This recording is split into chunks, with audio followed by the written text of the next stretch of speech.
السلام علیکم ورحمۃ اللہ وبرکاتہ۔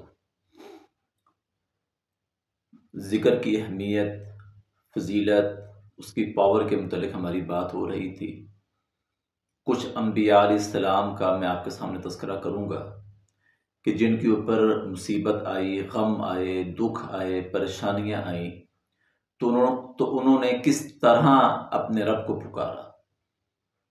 یونس علیہ السلام کا اگر ہم تذکرہ کرتے ہیں تو ہمیں پتہ چلتا ہے کہ یونس علیہ السلام جب ایک بستی کو چھوڑ کر سمندر کا سفر کر رہے تھے تو وہ جب سمندر میں گرے تو مچھلی کے پیٹ میں آ گئے۔ یہ بھی اللہ کے حکم سے تھا۔ تو جب مچھلی کے پیٹ میں آئے تو آپ اندازہ کر سکتے ہیں کہ کتنی بڑی آزمائش آ گئی، کتنا بڑا غم آ گیا کہ نہ کوئی کان سن سکتے ہیں ان کی پکار کو، نہ کوئی آنکھ دیکھ سکتی ہے ان کو۔ لیکن اس موقع پر یونس علیہ السلام نے اپنے رب کو پکارا، اور کس انداز سے پکارا، لا الہ الا انت سبحانک انی کنت من الظالمین۔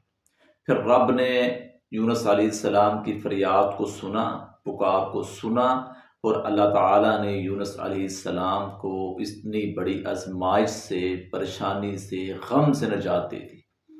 یہ پریشانیاں، یہ مصیبتیں، یہ غم آ جاتے ہیں، اب ان کا مطلب یہ نہیں ہے کہ ہم اپنے رب سے دور ہو جائیں، ہم لوگوں کے سامنے رونا شروع کر دیں، ویلا کرنا شروع کر دیں۔ ان کا مقصد ہے کہ ہم ان دعاؤں کے ذریعے سے اپنے رب کو پکاریں جو رب ان مشکلوں کو دور کر دیتا ہے۔ تو اس دعا کو کثرت سے پڑھیں، جو بھی پریشان ہیں، مشکل میں ہیں، غم میں ہیں۔ لا الہ الا انت سبحانک انی کنت من الظالمین۔